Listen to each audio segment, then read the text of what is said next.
Morning.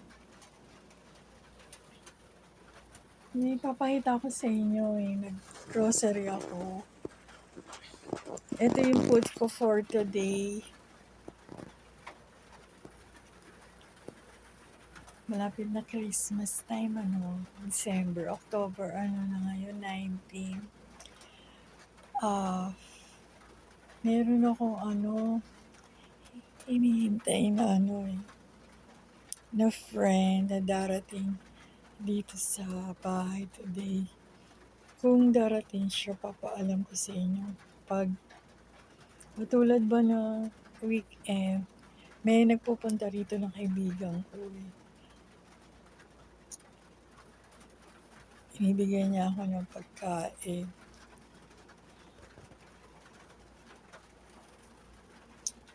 Ito bahay ko to. So ito yung pinamili ko ng pagkain sa supermarket. Ayusin ko ha.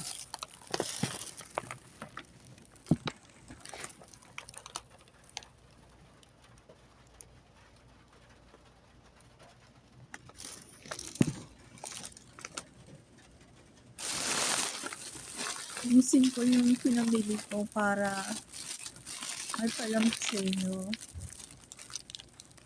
Yan. Marshmallow.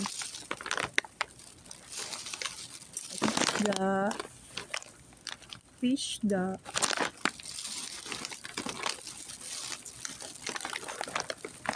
Puree shrimp. Fish da again.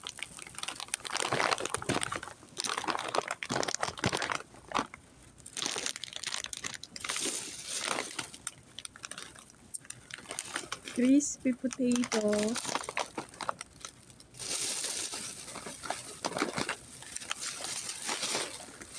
Dalawang oishi shrimp.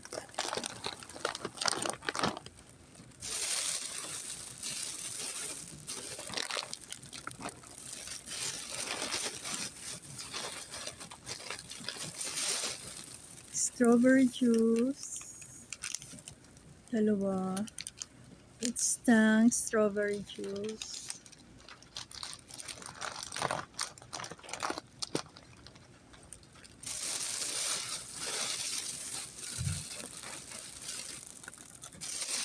Yahoo biscuit. 4 pieces siya Yahoo biscuit. Ayan o. Ito. Yahoo biscuit.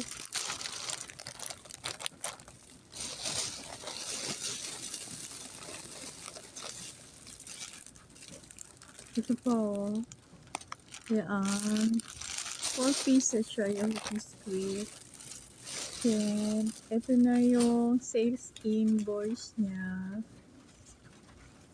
Ayan na sales invoice niya. Sa lahat ng pinamili ko, natignan ko na kung tama itong pieces na binili ko sa supermarket.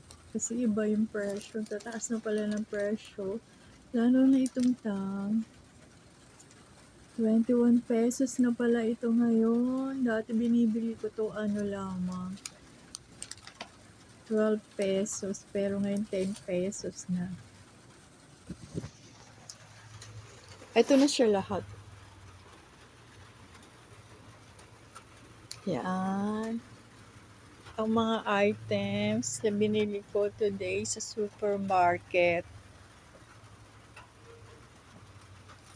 Pagkatapos, ayan. Yung sales invoice niya. Balik.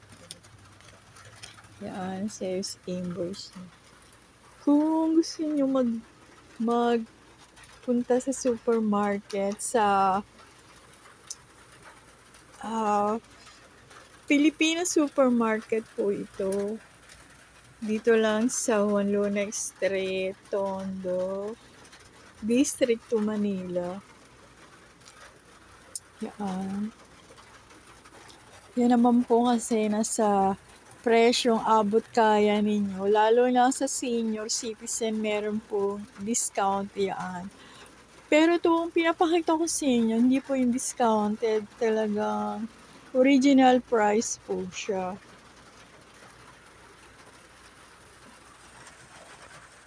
Lalo na itong tank. Ito gusto ko to eh. Kasi ano nga, good for the heart daw, pampalakas ng puso. Meron nga ako dito. Ito pa oh. Ito strawberry. Juice din to eh, powder. Kaya lang inaabot ko na kasi ano eh, yung ano ba, medyo nagbabago na yung texture niya oh. Oh. Kaya rare ko na lang siyang isiping inumin ngayon. Alam niyo, umuulan dito sa labas. Ano eh, yung kapag ganitong yung holiday season, talagang ang Philippines, Manila, umuulan talaga. Pero Sunday ngayon,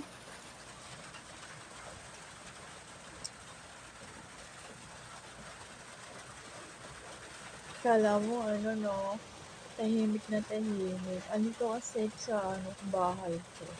Hindi, mamaya pa ako ng yung magtatrabaho, maglalaba. Kasi kapag weekend, ganito lang naman ginagawa ko. Maglalaba, maglilinis ng bahay.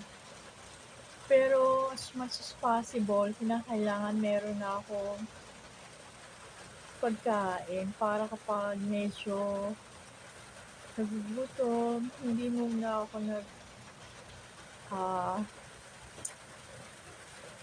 tumutuloy ng pagkain. Ganito lang ako. Itong biskuit. Yan.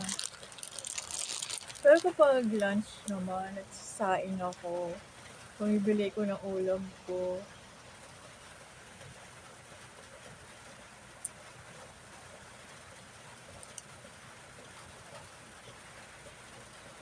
Ayan yung ganito yung bahay ko. Ayan. Kalalaba ko lang yan. Nilabang ko na yan. Nakatapos na ako ng damit na napatuyo. Kaya maglalaba ulit ako. Ayan din mga nalabang ko na yan.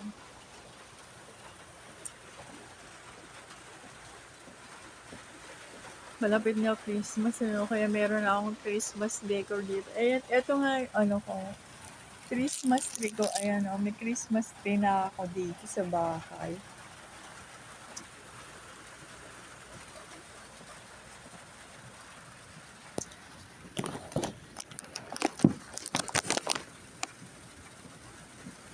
Kaya friends, dito lang ako talaga ngayon sa bahay kasi nga umuulan pa.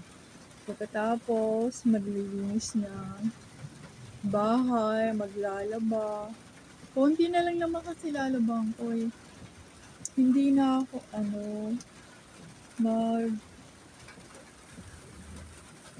maglalaba ng lahat-lahat kasi nga kapag umuulan, mahirap kasi makatuyo ng ng sinampay.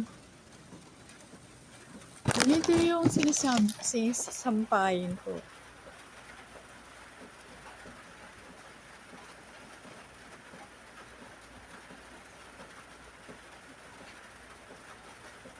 Yan. May sampayan ako dito sa bahay. Ayun din kapag sa background, nakikita niyo. Yan ako magsampay ng damit para hindi na ako nagpa-plancha. Actually, yung plancha ko maliit lang ganito.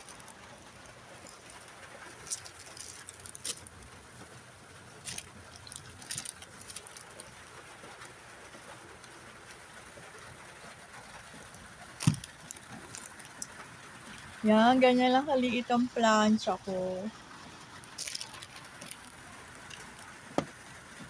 Yan.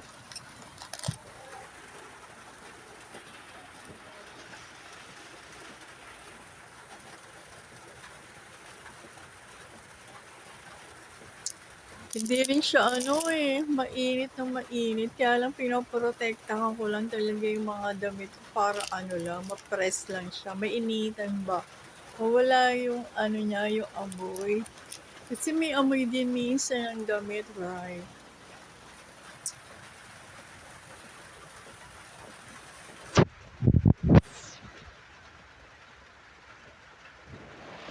Just like my YouTube channel, and makikipag-usap ulit ako sa inyo na ito ang inyong Sister Glenda, ang life ko this day sa ating weekend household chores Sunday, October 19, 2025.